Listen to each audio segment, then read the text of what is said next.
Father, we do lift up that family, Father, whatever the circumstance may have been.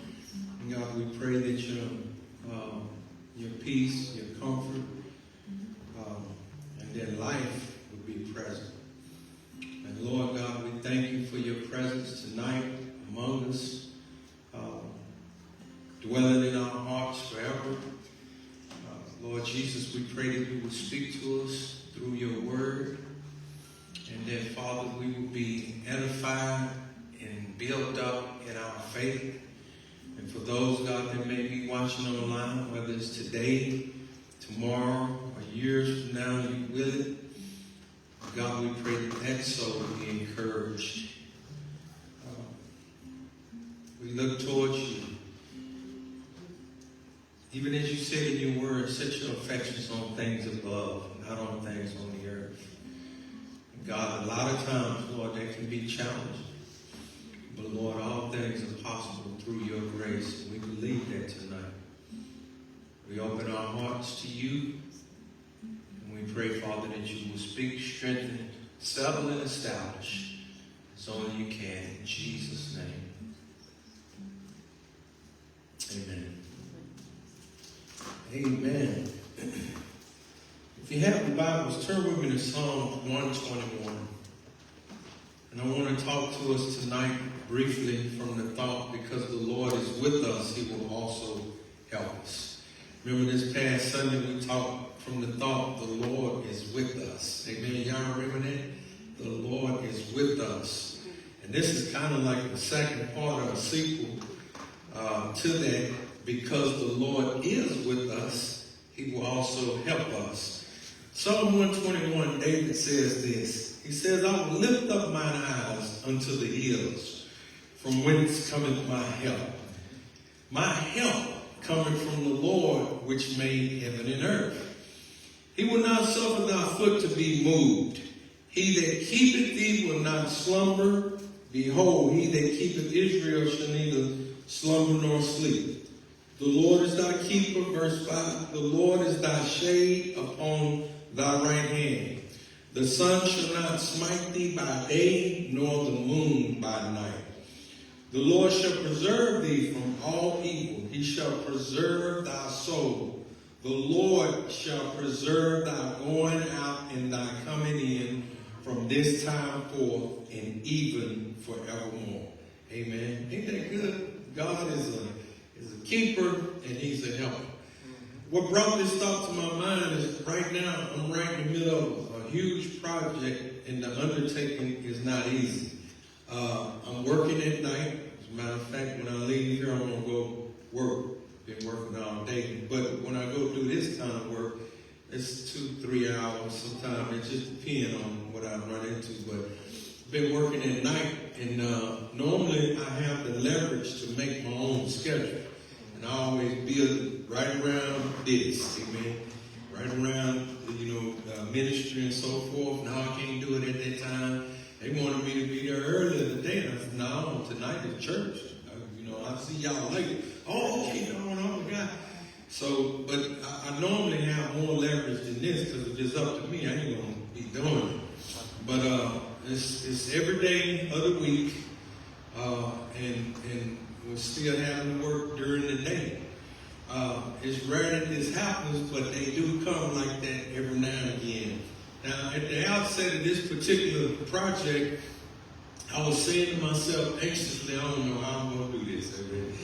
Sometimes people look at us, and I don't know about you. Sometimes they can look at you and be, I don't know how you can do it. And, but we know how. And I was telling myself that, anxious about it. I don't know how I'm going to do this. And probably more than a dozen times, I said, Lord, you're going to have to help me. You're going to have to help me with this. I went through that a couple of other times down here doing a pretty big one, and I drove all the way up to the parking garage. And I was getting ready to call the man and tell him, man, I can't do this, because it was overwhelming. If you look at it, amen. In some circumstances and situations in our life, if we look at them, they may seem overwhelming. And right before I was getting ready to call him, something came to my mind. Call your mentor. I consider him a spiritual father. And I called him and I told him what I was facing. and how I felt. And he told me two things. He said, the first thing he said is that you eat an elephant one bite at a time. Sometimes we're looking at the whole thing. He said, you eat an elephant one bite at a time, but then you need to give God a chance. Amen. And God can help you. And so I felt like that. And when I started asking for that into the project, I realized that when I kept saying, Lord, you're going to have to help me with this one. Lord, you're going to have to help me with this. Lord, you're going to have to help me. Before you know it, I looked back and God was doing just that. Amen. He was helping. So I believe that he has. And the reason why I believe it, not only because he's good, not only because he's faithful, not only because he's always mindful of us, but because he is a good God and he is a helper. God is a helper. That's the truth and reality that many in the Old Testament knew. And that's the truth that David declared in our opening text when he said, my help comes from the Lord which made heaven and earth. When I read that, I thought that if he can create heaven and earth and uphold them at the same time, the scriptures say he upholds all things by the power of his word. If he can create heaven and earth and then uphold them by the power of his word, then surely he can help me. Amen. He can help us.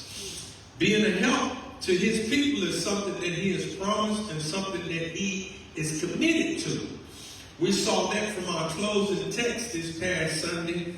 I don't know if it was the last one or the one before last, but we read Isaiah chapter 41, verses 10 through 13. But I just want to read verse 10 and 13, which says, verse 10, fear thou not, for I am with thee. We established that Sunday that God is with us. For I am with thee. Be not dismayed, for I am thy God. I will strengthen thee, yea, I will help thee. I will uphold thee with the right hand of my righteousness. And then in verse 13 he says, for I, the Lord thy God, will hold thy right hand, saying unto thee, fear not, I will help thee. Amen. Now, it's one thing for pastor to say that he'll help. You might get it or you might not. I don't know.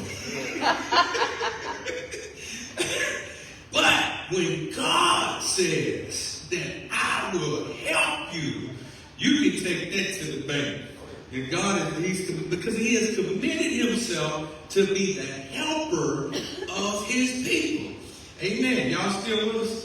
Now, Jesus promised us help as well before he left the earth the first time. In John chapter 14, verses 15 through 16, he says this, and this is from the ESV version. He says, if you love me, you will keep my commandments. And then he says, and I will ask the Father, and he will give you another helper. On some translations it says a comforter. He will give you another helper to be with you forever. Some translations use the word comforter. Do y'all know who the comforter is? Jesus. The comforter. The comforter is the Holy Spirit. According to Scripture, the Holy Spirit is sent to us by God to, number one, be with us and dwell in us forever.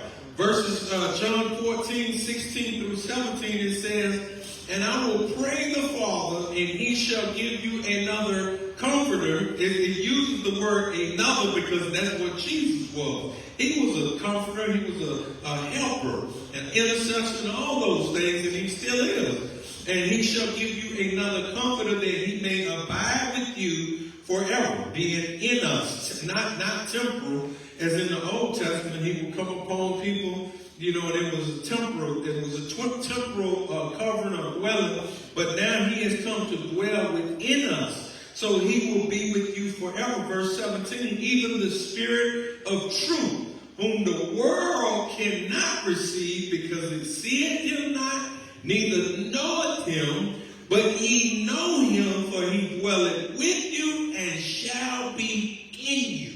Amen. The Holy Spirit of God will be in us. And so he is sent to be with us and dwell in us. He is sent also to teach us and to bring to our remembrance all that Jesus said. Verse 26 says, but the Comforter of John chapter 14, but the Comforter, which is the Holy Ghost, whom the Father will send in my name, he shall teach you all things and bring all things to your remembrance whatsoever I have said unto you.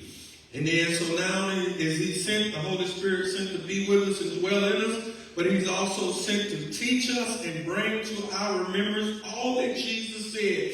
And also he is given to us to testify of Jesus or reveal Jesus to us. It says, but when the Helper comes in John 15 and 26, but when the Helper comes, whom I will send to you from the Father, the Spirit of truth, who proceeds from the Father, he will bear witness of me, or in other words, he will reveal Christ Jesus. Helper is another word for comforter, and comforter in the Greek is translated parakletos, which means one who is summoned or called to one's side or called to one's aid.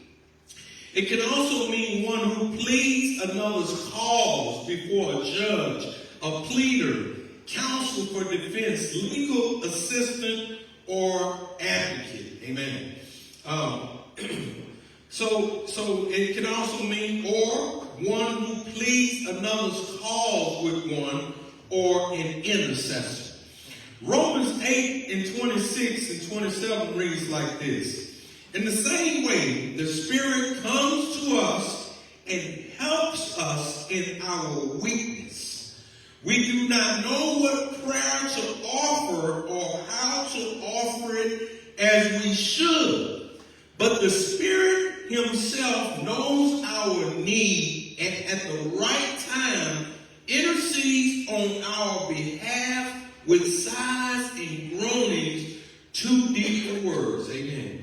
Because he knows what's in our hearts. He knows our concerns. He knows our struggles. He knows our anxieties and all that.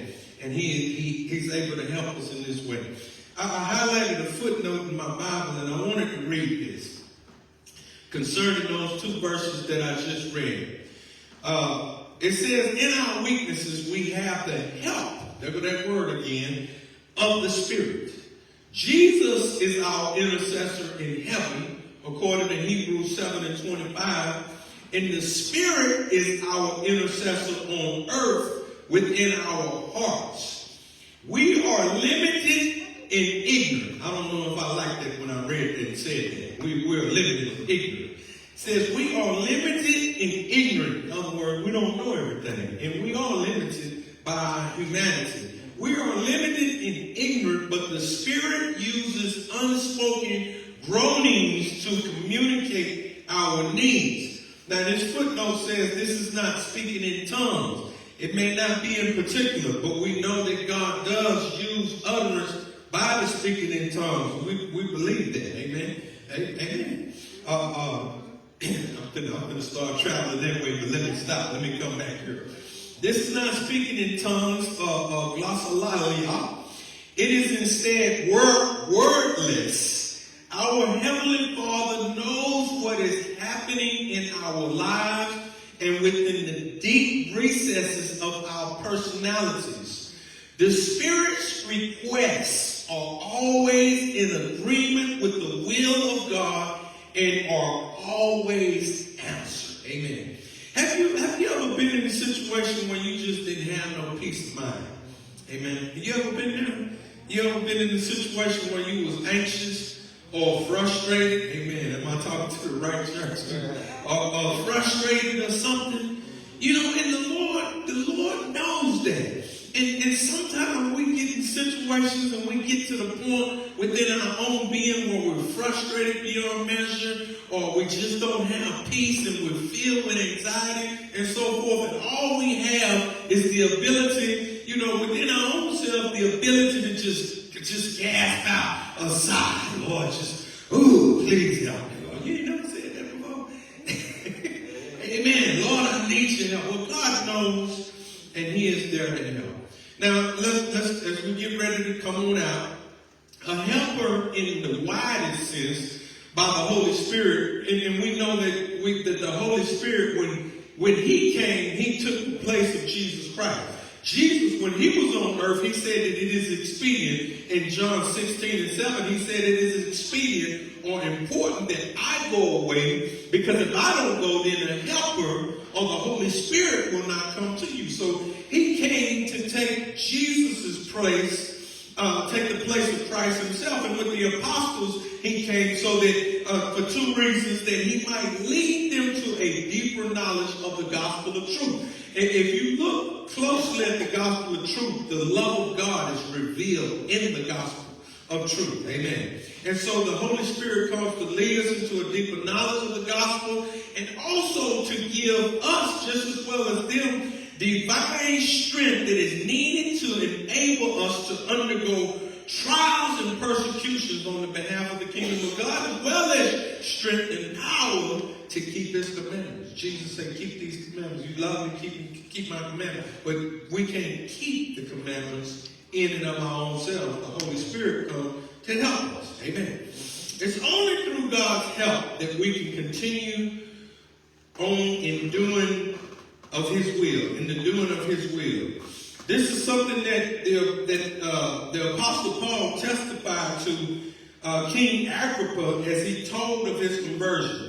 I want to read, I don't want to read the whole thing for the sake of our time, but this is something that the Apostle Paul testified to King Agrippa as he told of his conversion. Reading from Acts chapter 26, verse 19 through 23. Paul says, "Therefore, O King Agrippa, I was not disobedient to the heavenly vision, but declared first to those in Damascus, then in Jerusalem and throughout all the region of Judea, and also to the Gentiles, that they should repent and turn to God, performing deeds in keeping with their repentance." That's what he's telling you. You need to repent. You need to change your way of thinking. You need to change your attitude in your life. Turn from your way and turn to God, and then show forth fruit to prove that your repentance is genuine, in a nutshell. Then he says in verse 21, "For this reason the Jews seized me in the temple and tried to kill me. To this day I have had the help that comes from God. And so I stand here testifying both to small and great, saying nothing but what the prophets and Moses said will come to pass, that the Christ must suffer, and that by being the first to rise from the dead, he will proclaim life both to our people and to the Gentiles," is what Paul said. But Paul said that he had the help that comes from God. And you know what today, saints, tonight, the same help that he had is the same help that's available to us all. I want to read Hebrews chapter 4 and, as my last verse of scripture. And I assure you that because it's the only one that's on the paper. Amen. But Hebrews chapter 4, verse 14 through 16 says, "Since then we have a great high priest who has passed through the heavens, Jesus, the Son of God, let us hold fast our confession. For we do not have a high priest who is unable to sympathize with our weaknesses, but one who in every respect has been tempted as we are, yet without sin." Verse 16, "Let us then with confidence draw near to the throne of grace, that we may receive mercy and find grace to help in a time of need." Amen. His grace is there to help in a time of need. I want to ask you tonight, do you believe that? Amen. Do you believe that God's grace is there to help us in a time of need? Amen. Okay, I'm going to ask those that's watching online, do you believe it? Amen. Sometimes I find myself forgetting that reality and truth. That God is the scripture says in Psalm 46:1 that he is a very present help in a time of need. And when I go through that and I forget that, I'm negligent to be mindful of the fact that I have a help.